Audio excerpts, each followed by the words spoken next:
Salam alaikum, bonjour. C'est pour vous parler du Mahdi et du combat mené ces derniers temps. Le combat mené ces derniers temps, qui n'a pas été divulgué, c'est que il a imposé aux 7 planètes pour le monde des djinns, il leur a imposé un système de partage tel que les gens reçoivent 50% des richesses engendrées, ce qui va générer un dynamisme justement d'achat et donc d'activité économique, et rendre les gens plus heureux, les éloigner de la misère.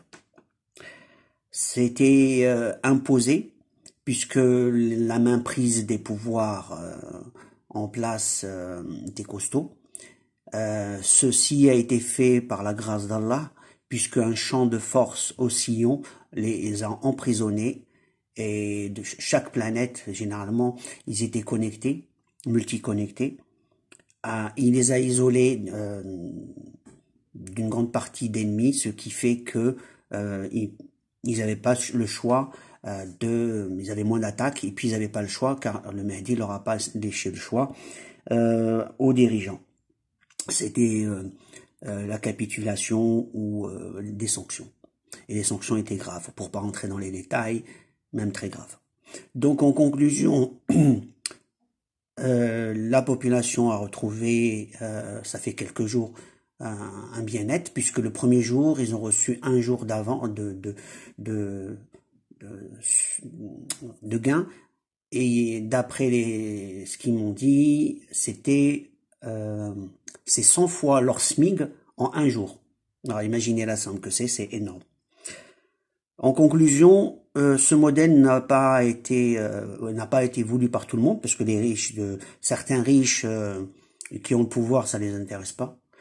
Et donc, pour l'instant, ce modèle-là de partage des biens et à chercher le bonheur des humains n'intéresse pas une certaine partie qui continue à attaquer le Mahdi de toutes parts par des ondes, que ça soit sonores ou ondes électromagnétiques.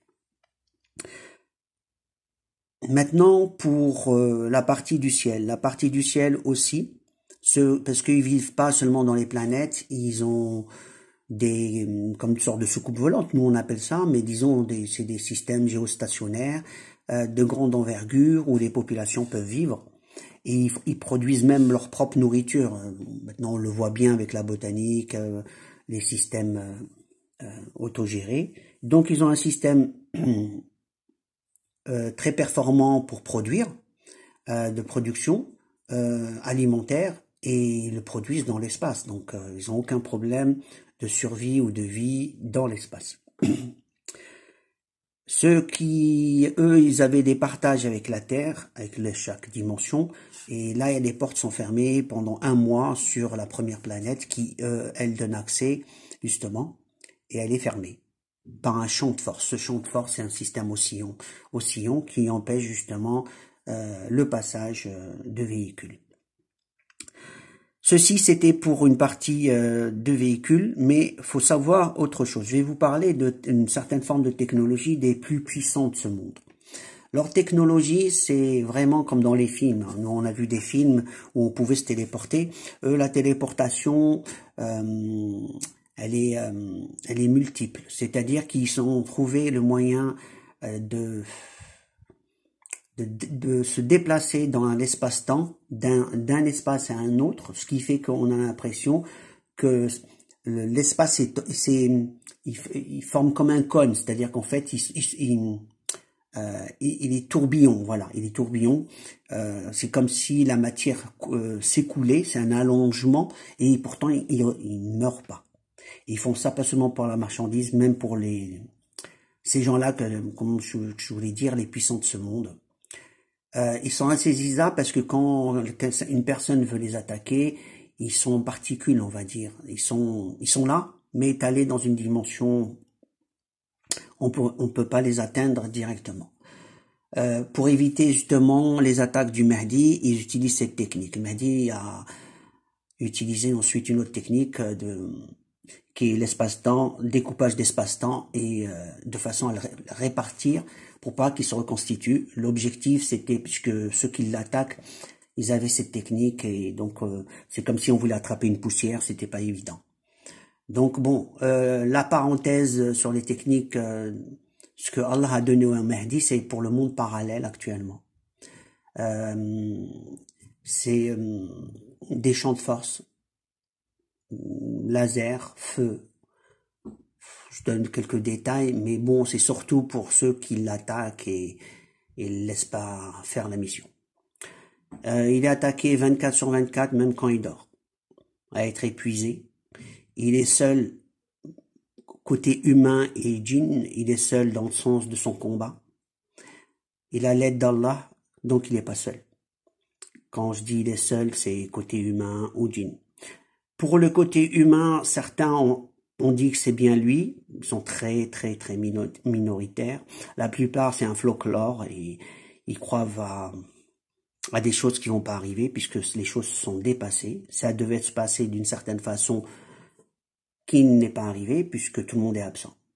Quand on a rendez-vous chez un médecin et on y va, ben si on n'y va pas, on est absent chez le médecin. Le rendez-vous a été pris, mais les humains ne l'ont pas pris. Ils vivent toujours en disant que il va arriver. Il avait dit dans les vidéos que le Mahdi c'est un messager d'Allah.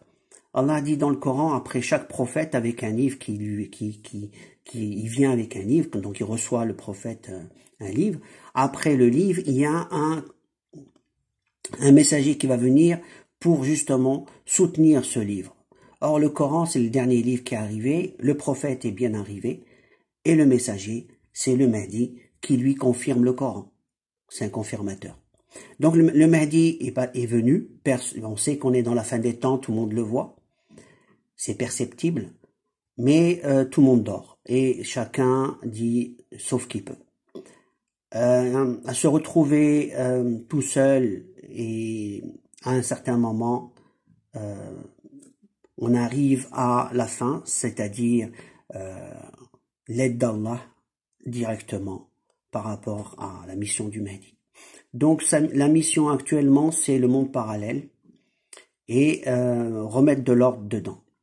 Beaucoup vénèrent les gens des djinns, beaucoup vénèrent dans le sens carrément de Dieu ou d'unité d'entraide. Certains c'est pour l'entraide, pour les richesses, la puissance. D'autres c'est carrément ils vont les vénérer. Alors que même des musulmans qui croient en Dieu vont aller voir des sorciers, des sorcières pour faire de la sorcellerie ou une aberration. Ils vont faire le mal, ils vont ouvrir le porte au diable et à faire du tort aux gens. T'as des musulmans qui croient à des choses imaginaires. On sait que il y a du vrai et du faux dans les hadiths, puisque les hadiths ne sont pas tous véridiques. Allah n'a pas protégé les hadiths. Celui qui me dit que Allah a protégé les hadiths, c'est que c'est un menteur. Allah a dit qu'il a protégé le Coran. Or, les gens font foi aux hadiths à 100%. Les hadiths, c'est comme si, pour la Bible, faire foi à 100% de ce que dit la Bible, c'est une aberration. Mais vu que Dieu est unique, il n'a pas d'enfant, celui qui dit le contraire, c'est une aberration. Donc, pour ce qui est la Bible, la vraie, l'original, c'est la parole d'Allah, Dieu, Allah, l'unique. Pour ceux qui l'ont falsifié, c'est leur problème, et ceux qui les suivent, c'est leur problème. Mon objectif, c'est juste donner des messages par rapport à ce que la partie du Mahdi et les attaques qu'il a fait et qu'il a subi. Ce qui subit, c'est qu'on ne le laisse pas développer les points stratégiques par rapport au Coran, ou les gens des chrétiens ou autres, pour leur dire voilà le chemin à suivre. Le chemin à suivre que beaucoup n'ont pas pris, puisqu'ils sont manipulés de toutes parts, et même les musulmans. Les musulmans, beaucoup sont dans le folklore, c'est comme un apparat militaire où ils font les shows. Ils le font de la même façon dans la religion, un show. Un show, il va pointer à la mosquée, il va pointer, c'est juste un show. Or, le fondement de l'intérieur, c'est aimer Allah, craindre Allah, obéir à Allah. Aimer son prochain, le vouloir du bien. Donc il y a plein de trucs importants et c'est pas le contraire de ce qui se passe dans les pays musulmans. Les gens ne veulent pas vivre là-bas vu qu'il n'y a pas de sérénité.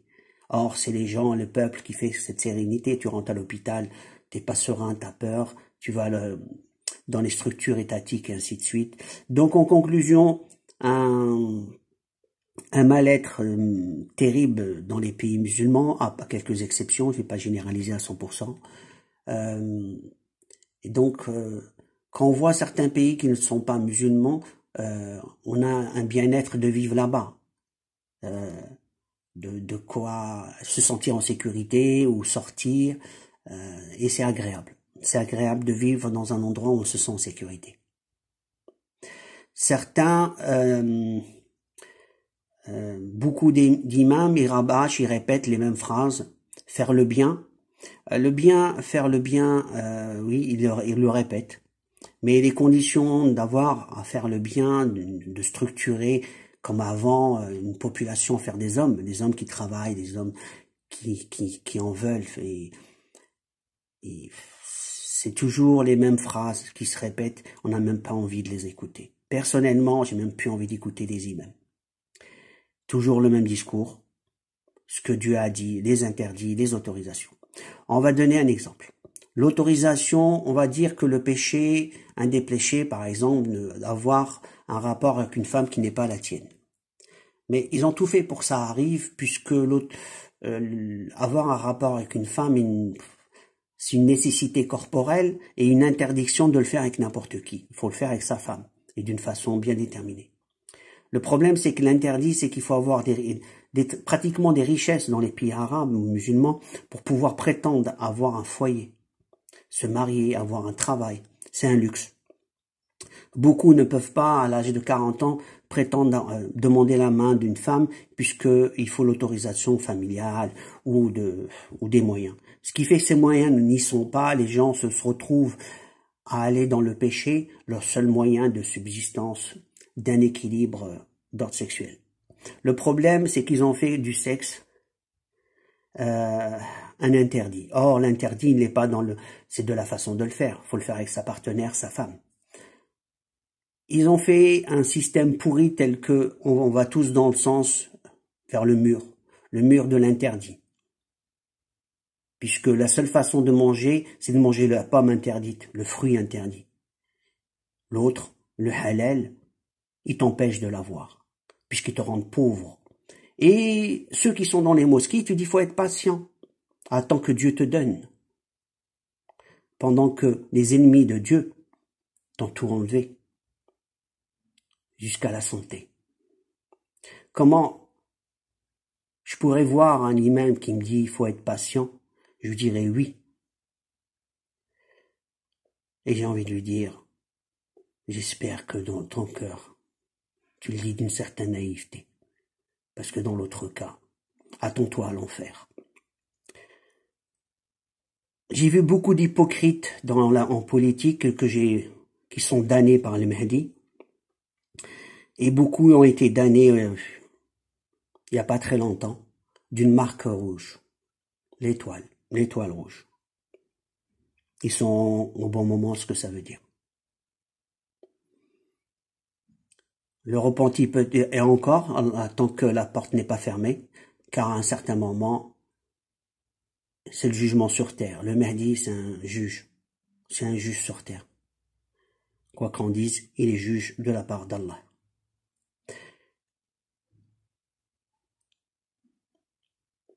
Revenons à l'aberration.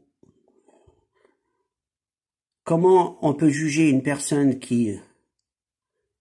qu'on lui a tout privé, même de manger correctement, et après on va le mettre en prison parce qu'il a volé une pomme, parce que c'est la loi, on va le prendre, on va l'arrêter, et on va le mettre en prison.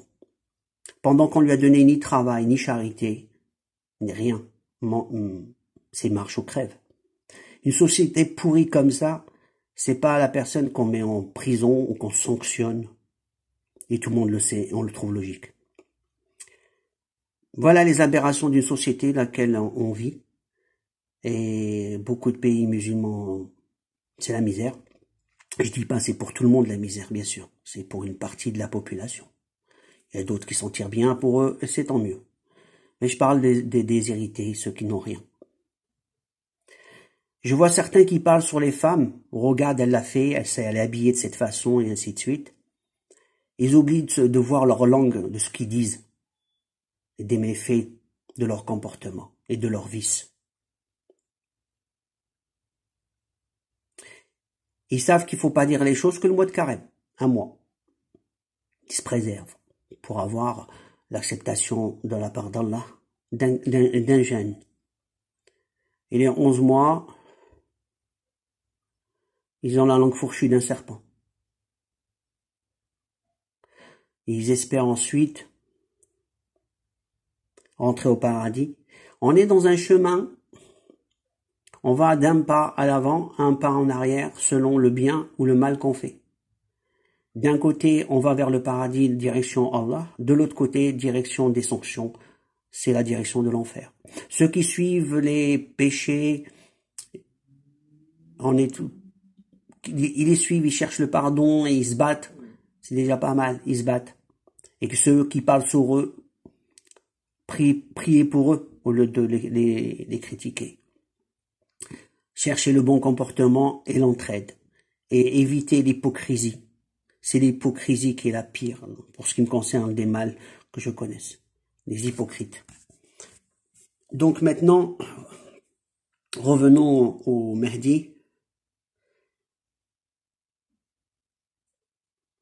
Il a l'aide d'Allah, et il est tout le temps malade, attaqué de toutes parts, et il continue, voilà. Et ils font tout pour l'isoler, chose faite, hein, il est isolé. Et sincèrement, ça le dérange plus. C'est devenu normal qu'il soit seul par rapport aux humains ou aux djinns. Il trouve maintenant normal, c'est devenu son quotidien. Voilà. Et voilà, il attend la suite des événements. Un des événements à savoir, d'ailleurs je ferai une petite vidéo à ce sujet, j'avais dit que Iblis est mort, mais là, je peux vous dire que le Messie Dajjal, celui qui était prévu, qui était là sur terre et qui a fait des malheurs et des cauchemars pour les humains parce qu'ils l'ont suivi en tant que Dieu. Il a été, à un certain moment, éloigné sur terre par le biais d'une main que le Mahdi a utilisée, la main invisible. Il l'a projeté par la grâce d'Allah, dans un monde parallèle où il est isolé. Il y avait une sorte de mer avec des montagnes, c'était très joli.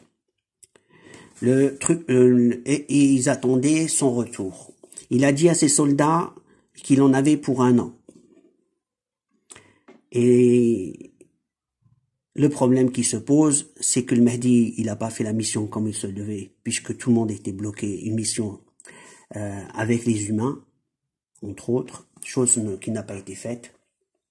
Donc son retour n'est pas d'actualité, puisque c'est l'un avec l'autre, et pas l'un sans l'autre. S'il n'y a pas la mission du Mahdi comme nous on l'entendait, il n'y a pas sa mission à lui. Chose que j'ai su, c'est qu'il est mort. Et s'il est mort, il faut bien que quelqu'un l'ait tué. Et donc ça veut dire qu'il a été tué par celui qu'on attendait pour qu'il vienne justement s'en occuper. Donc il l'a fait sûrement de là-bas, j'ai pas d'écho à ce sujet. La seule chose c'est qu'il est mort. Donc Masih Dajjal ne reviendra pas. Et pour ce qui me concerne, ça me fait plaisir. Ça me fait plaisir puisque il a fait beaucoup de mal, il a beaucoup de capacités techniques et autres. Voilà, pour vous dire qu'on est dans la fin des temps, je crois qu'il n'y a pas photo. Pour vous dire comment ça va se passer, là c'est le marquage, ça va être justement la justice sur terre, de la part du Mahdi de la part d'Allah. Mahdi, c'est un soldat d'Allah. Et il va être juge. Et l'attente actuelle, c'est la suite par rapport aux humains. Là, actuellement, c'est la bataille entre le Mahdi et le monde parallèle. Et actuellement, il impose beaucoup de choses à ce monde pour qu'il aille mieux, bien sûr. L'objectif, c'est qu'il aille mieux. Et pour ceux qui l'attaquent, ils se retrouvent marqués et c'est une damnation. Voilà. Alors à tous les humains qui sont en train d'attaquer le Mahdi, sachez que vous êtes marqués. Une chance avant la fermeture du délai, priez Allah, cherchez le pardon avant que cette marque reste définitive. Et ce, pour les dirigeants de ce monde qui ont fait le mal. Aussi. Avant que ça soit trop tard, puisqu'il y a un délai, la justice divine, où il y aura deux camps, ceux qui sont marqués pour la damnation. Voilà. Cette vidéo, c'est pour un partage de ce qui s'est passé. Et je vous remercie, je vous dis à la prochaine vidéo.